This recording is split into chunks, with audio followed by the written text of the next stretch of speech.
अयोध्या श्रीराम मंदिर चांदा चोरी और धर्म नाम भोट राजनीति बीजेपी सरकार करुथिबा अभियोग आनी कांग्रेस सांबादिक सम्मेलन। खोर्धा सहर उपकंठरे थिबा कांग्रेस कार्यालय खोर्धा जिला कांग्रेस कमिटी तरफ एक सांबादिक सम्मेलन आयोजन करा जायतिला। एही सम्मेलन रे खोर्धा जिला कांग्रेस सभापति राजीव पट्टनायक एवं अन्य वरिष्ठ कांग्रेस नेता माने उपस्थित रही अयोध्या श्रीराम मंदिर चांदा चोरी घटना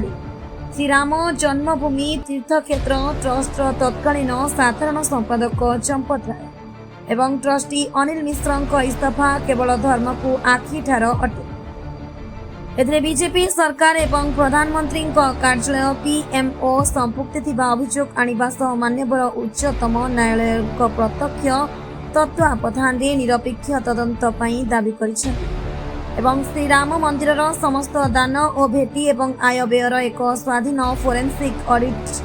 कराई यार रिपोर्ट सार्वजनीन कराई समस्त दोषी को कठोर दंड दि जाऊ सांबादिक सम्मेलन माध्यम दाबी कर चांदा चोरी आस्था नाम राजनीति भाव राम मंदिर रे आमे समस्ते जानिचे जे भारतीय जनता पार्टी एवं आरएसएस भगवान प्रभु श्री राम नाम नहीं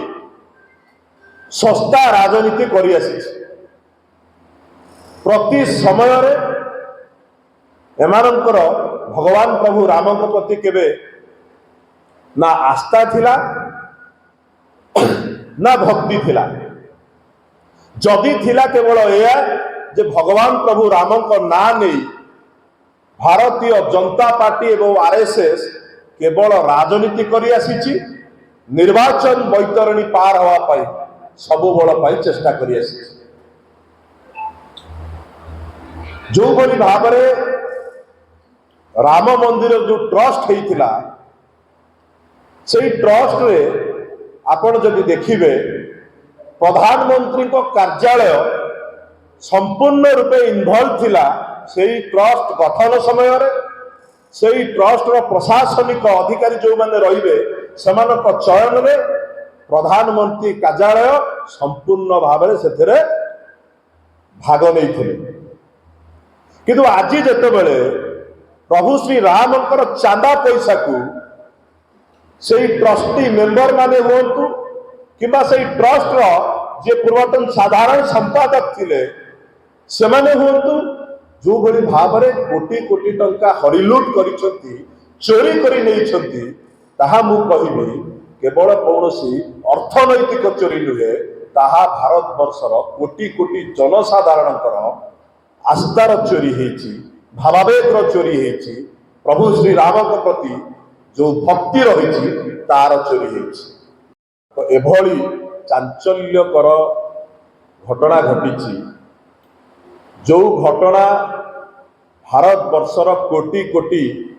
जनता मनरे कष्ट देछि तांको भावावेग सहित जो भली भाव में खेल खेला जाइछि से विषयटी होछि अयोध्यार राम मंदिर रे जो भली भाव में जो श्रद्धालु माने लक्ष लक्ष श्रद्धालु कोटी कोटी टंका जो सेठारे दान करथिले तार चोरी विषय को नहीं अखिल भारतीय कांग्रेस कमिटी तरफ सारा देशव्यापी प्रेस कॉन्फ्रेंस होउछि। नेता विपक्ष आम समस्त प्रिय नेता श्री राहुल गांधी यही विषय को बहुत गुरुत्वपूर्ण सह नवा सह सारा देश रे यह विरुद्ध रे कांग्रेस दल तरफ प्रेस कॉन्फ्रेंस आरंभ करी विभिन्न समय रे स्वर उठा जाइछि। खोर्धारू रामचंद्र जुझार सिंह रिपोर्ट ओडिशा टुडे।